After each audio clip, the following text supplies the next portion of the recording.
We are in the 9th lesson in the book of 1 Corinthians. And this lesson I have entitled, The Matters of Idolatry.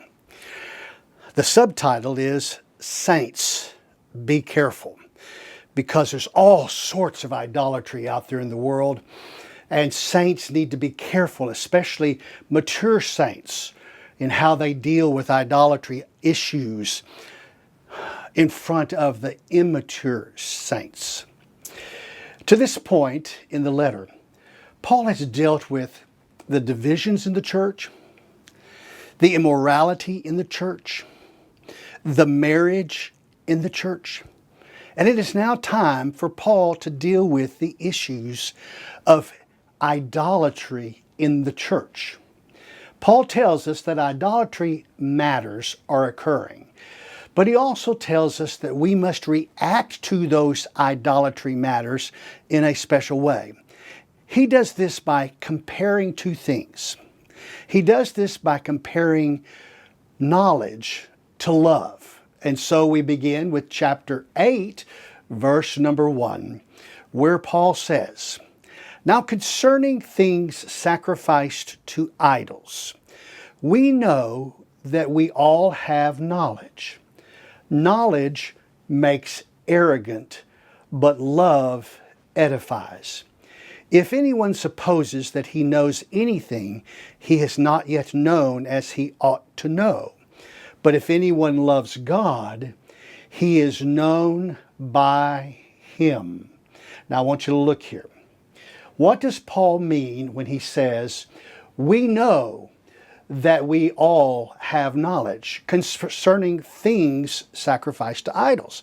And Paul will explain what he means when we get to verses 4 and 5 below. However, what I want to say to you about this is interesting because he's introducing the thought by comparing knowledge versus love to this church in Corinth. I want us to remember that Paul is directing this letter to the saints in Corinth. He's not directing this letter to lost folks. The saints in Corinth, it's a terribly troubled church with many disturbing matters going on.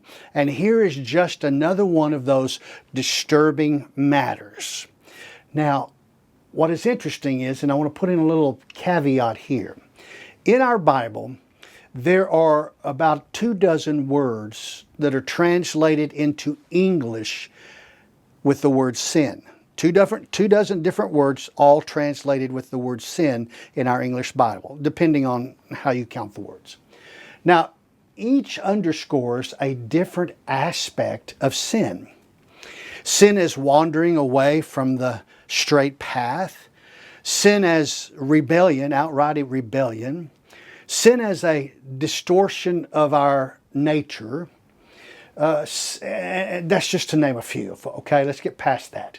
Now, we ought to contemplate these words, not to waller in despair, but so that we might especially guard ourselves against the many ways we can stray from God and the good life that He intends for us to have. He wants us to be as far away from sin as possible. Now let me give you an example of some of those words. We have all heard that sin is missing the mark. But that is just one aspect of sin.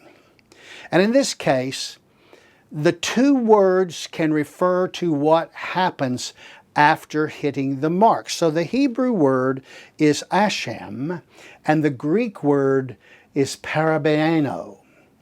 And both of them, those are, one's Hebrew and the other's Greek, and they can indicate an overstep of the intended mark. And so you see here, I have a bullseye, a target, and I have an arrow that has hit right in the middle of the mark. And so in this example, hitting the mark is not a sin. But what happens after we hit the mark may be a sin. So going on with the example, here is an example of how this sin occurs. You have your bow and arrow and a red and white target set up in your backyard. You aim, you let the arrow fly. And when you let the arrow fly, the arrow pierces the target and it continues to fly into the backyard of your neighbor's house and kills the neighbor's dog.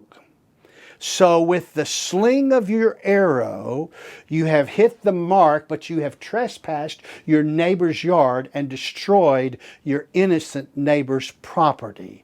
You have sinned.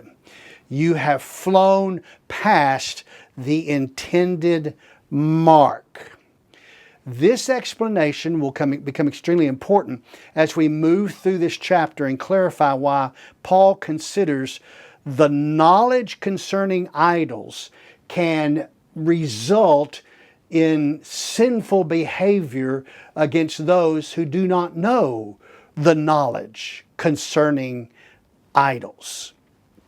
And the point that is made here in this idea of these two Greek words is this: you can be right, and then depending on how hard you push the right, you can move past being right to being wrong. And many of us do that in our relationships. We sure do. Now, when Paul says knowledge makes arrogant, but love edifies, he is concerned that knowledge and knowing the truth can harm others if the truth is not delivered lovingly. And in fact, in Proverbs chapter 10, verse 12, it tells us that love covers all sins. And in fact, in 1 Peter 4:8, Peter repeats that thought by saying, love covers a multitude of sins. Therefore, Paul wants all truth to be delivered in love, not in an arrogant way. With that, I am better than you and know more than you do attitude. Well, when Paul says knowledge makes arrogant, of all people in the world, Paul would know from personal experience that knowledge makes arrogant. He had all the knowledge of truth when he was a Pharisee, at least in his own mind, and yet he was one of the most arrogant persons in the Bible, proclaiming and pursuing that truth in hate, not in love. And so, in addition, the truth of Paul's knowledge was misused against the saints while he was a Pharisee. And as he wrote to this letter to the Corinthian church, and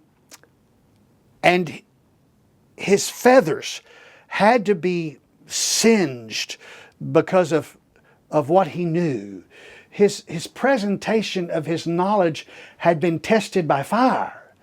His own words had burned him in the past, and he had learned that speaking truth in a real loving way was the way to bring down the innocent and ignorant barriers to build up the immature saint to maturity.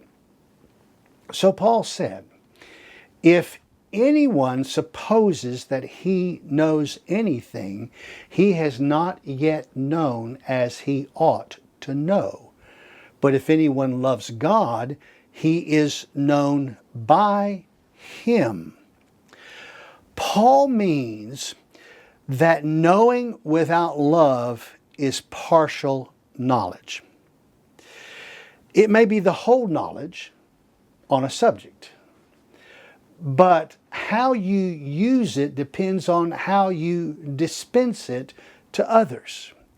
It may fail if it is not used in a godly, loving way. But if it is used in love, in a loving, godly way, not only will it be accepted as coming from God, but you, as the messenger, will also be accepted as a saint of God. Paul will now speak of the knowledge of truth concerning things sacrificed to idols when he says this in verse number 4. Therefore, concerning the eating of things sacrificed to idols, we know that there is no such thing as an idol in the world, and that there is no God but one. For even if there are so-called gods, whether in heaven or on earth, as indeed there are many gods and many lords, yet for us there is but one God, the Father, from whom are all things, and we exist for him, and one Lord, Jesus Christ, by whom are all things, and we exist through him. Now, Paul makes 3 points in this passage. First, the first point is this: idols are not real, idols are not gods, only God is God. Just bottom line, that's it. Point number 2 is this: men have made up so-called gods living in heaven and on earth, but they are a fabrication. Oh yes, in Corinth and all around, there are many, many idols and supposed gods. And in fact, in Corinth, there are dozens and dozens of idols. And by the way, each idol had a temple. And Corinth was Greek. And therefore, there were, just like there was in Athens, there was temples to every idol that every man in the town worshipped. And in every idol temple, there was offering that was donated to that temple by someone who believed in that idol. And every day that donation was sacrificed to that idol. And then lo and behold, the sure amount of meat, of full animals being sacrificed, was more than those temples could hold and take care of and consume. And so what did they do? They took it down to the marketplace and worked to deal with the marketeers that you sell this and you give us half the profits to fund the temple and you can have the rest to fund you. Men have these so-called made up idols. And they are no idols, they're no gods at all. And point number 3 is men have carved, cast, or molded the idols they have fabricated to worship them. But they are no gods at all. You see this little word, idol? Point number 1, idols are not gods. Only God is God. And here Paul is acknowledging that the mature saints already know this. They know there's only one God. They know no other real God exists except for the one true God. They're fabrications. They're all fabricated gods and they do not exist. Therefore, any meat sacrificed to some fabricated idol of a non-existent God means absolutely nothing. A fabricated idol cannot accept, it cannot bless, it cannot approve the meat offered to it. The offering of the meat to the fabricated idol does not spoil the meat. It is still meat that all can be eaten. Under point number 2 of the idol, men have made up so-called gods living in heaven and on earth, but they're just fabrications. The creation of so-called gods is purely the fabricated creation of a created being, not God. These so-called gods are strictly imaginary, fabricated in the minds of men, but they do not exist anywhere in the universe. And because they do not exist, they have no power, they have no authority, they have no right, they have no influence. Under point number 3 of the idols, men have carved, cast, and molded these idols, and they fabricated them to worship them. But they are no gods at all. And when Paul says, for even if there are so-called gods, whether in heaven or on earth, and indeed there are many gods and lords created by these men, so-called worship in heaven and on earth, he is only admitting that across the world, man-made idols have been carved, cast, or molded, and are on view for those to see. However, they are not real gods. They have no power. Now Paul's going to explain that there is a knowledge of ignorance among people who do not know the truth. Verse 7. However, not all men have this knowledge, but some, being accustomed to the idol until now, eat food as if it were sacrificed to an idol, and their conscience being weak is defiled. But food will not commend us to God. We are neither the worse if we do not eat, nor the better if we do eat. See that? But some, being accustomed to the idol until now. With this, Paul addresses three classifications of new saints in the church. The first class consists of those who have emerged from the practice of eating food sacrificed to idols, as this was part of the idol worship process. They were idol worshipers, so they ate food sacrificed to idols. The second class includes new Jewish saints who totally reject anything associated with idols. And third class comprises mature saints who clearly understand that meat offered to idol holds no significance whatsoever. It is merely food sufficient for sustaining the body. Now, when I took time to review the commentaries to reveal the differences between these three classes in the Corinth church, I will tell you this. This point is almost always overlooked. They often neglect to mention these three distinctions. Newly converted Gentile saints, particularly in Greece and in Rome, were idol worshippers who participated in eating meat sacrificed in the worship of man-made gods lived. When they met the church and interacted with the mature saints, they recognized the error of their previous actions. Therefore, they believe it was wrong to purchase meat sacrificed to idols in the godless temples, which was subsequently sold in the markets for temple income. They feared that consuming such meat would be equivalent to continuing the worship of those false gods. Back to that verse there, if you remember. This concern is evident when Paul states, and their conscience being weak is defiled. New Jewish saints were completely opposed to any contact with idol meat. Both groups needed education in the truth to grow as saints in the church and to alleviate their self-condemnation regarding the purchase of meat in the marketplace to support their families. And while idol worship is wrong and it is sinful, buying meat in a market, a supermarket if you might call it, that has been offered to an idol is absolutely not sinful at all. However, with that understanding, all mature saints must be cautious not to flaunt their knowledge inappropriately in front of newly converted saints who may still have concerns about aspects of their previous religious life or belief.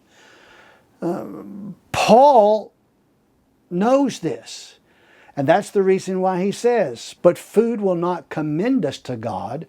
We are neither the worse if we do not eat, nor the better if we do eat." And so Paul will now encourage the knowledgeable, mature saints in Corinth to be carefully and mindful of their liberty as saints of God, so they do not become stumbling blocks for the new, unknowledgeable, unknowing saints. But take care that this liberty of yours does not somehow become a stumbling block to the weak the word weak. When Paul uses the word weak affectionately, he is not labeling the new saints as being ignorant. He is simply recognizing that they are just lacking in the understanding of the truth. To illustrate this, Paul discusses the weak and what the weak might believe. In verse 10 he says, "For if someone sees you who have knowledge dining in an idol's temple, will not his conscience, if he is weak, be strengthened to eat things sacrificed to idols?" Mature saints must be cautious about their actions, their locations, and their visibility to the lost and to the new converts in the Lord. New converts who were once habitual idol worshipers might assume that locations where they see saints are not sinful. Furthermore, former Jews observing mature saints in the same place may perceive them as insincere, sinful individuals. If he is weak, Paul says, if he is weak, be strengthened to eat things sacrificed to idols. Paul is concerned that the saint might see mature saints consuming meat sacrificed to idols, encourage new Gentile saints to convert back to idol worship, thinking there is nothing wrong with the practice since eating the meat seems permissible because they've seen the mature saints eating it. Now, this situation would scandalize new Jewish saints and questions about their integrity of the mature saints. With that, Paul warns of what the weak may become when he says, "If through your knowledge he who is weak is ruined, the brother for whose sake Christ died." In this context, Paul is not worried about the mature saints instructing the new saints of either class to true knowledge. But he is concerned about the new saints of either class witnessing the actions of the mature saints without receiving instruction in the truth. Without guidance, new saints' maturity will suffer, regardless of which class they entered into the church. No matter from the lost world or the Jewish world, whatever class they entered in from, they will suffer. See the word brother instead of brethren here in this verse. And this is indicating Paul's concern primarily for the new Gentile converts, the individuals, the singular people. Paul will address the concerns about the brethren, the combined group, next in a similar manner. But with this, Paul says, hey, the weak is ruined. The brother is ruined. And it may just be that one young guy, young saint, immature saint, with a group of mature saints, he's ruined. So Paul reaches out to the saints to tell them to be careful in their witness to all new converts, all new saints, no matter where they are, to be very, very careful. Verse 12 says, "And so, by sinning against the brethren and wounding their conscience when it is weak, you sin against Christ. Therefore, if food causes my brother to stumble, I will never eat meat again, so that I will not cause my brother to stumble." So this brings us to why I addressed the issue of how we align ourselves with the truth of God's knowledge, ensuring that we do not sin by misrepresenting that knowledge due to a lack of love in our presentation. Now, you remember back beginning of this chapter, we started the lesson. We started at verse 1 here of this lesson. It says, "Now concerning things sacrificed to idols, we know that we all have knowledge. Knowledge makes arrogant, but love edifies. If anyone supposes that we know anything, he has not yet known as he ought to know. But if anyone loves God, he is known by him. Back into our verses here in verses 11 through 13. Verse 12, Paul said, by sinning against the brethren and wounding their conscience when it is weak, you sin against Christ. He says, hey, the brother for whose sake Christ died, when you do something, you may ruin that brother and how he thinks. Mature saints find themselves, folks, and we still today find ourselves in this same situation. It's a difficult position. It's a no-win scenario for mature saints. If they partake in meat sacrificed to idols bought down at the market, both the weak Gentile saints and the weak Jewish saints are offended for entirely different reasons. What should a mature saint do? Well, Paul provides an answer for that when he states, therefore, if food causes my brother to stumble, I will never eat meat again, so that I may not cause my brother to stumble. Clearly, Paul is going to eat meat again. And with this statement, Paul implies that he will never eat meat unless he is certain that it has had no contact with idols whatsoever. And so with this conversation, Paul must have realized that those in Corinth might think he has crossed a theological boundary with God. The Gentiles would not be concerned about this, but the Jews would be concerned about this. And consequently, the Holy Spirit guided Paul to address the matter of his apostleship in the church, specifically his own seal of apostleship. And you say, Jim, what do you mean by that? He says, okay, Paul knows that he probably is in a position where the Jewish saints in the church think he's crossed this theological boundary line. And so now Paul must defend his apostleship, that he is speaking for God, sent by God to train and to teach the church. He's not through dealing with the issues of idolatry, but he now has to take a little trail down a road and deal with the matters of his own apostleship, of which Paul must give his own proof of his apostleship.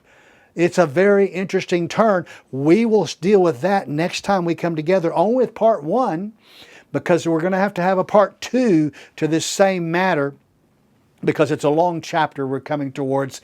But his point is this: when you are dealing with sinful things as a mature saint, or even around the sinful things, you can cause the weaker saints to be ruined and to stay babes in Christ. We'll meet together again our next time, where we'll pick up the matters of Paul's apostleship and the proof of his apostleship.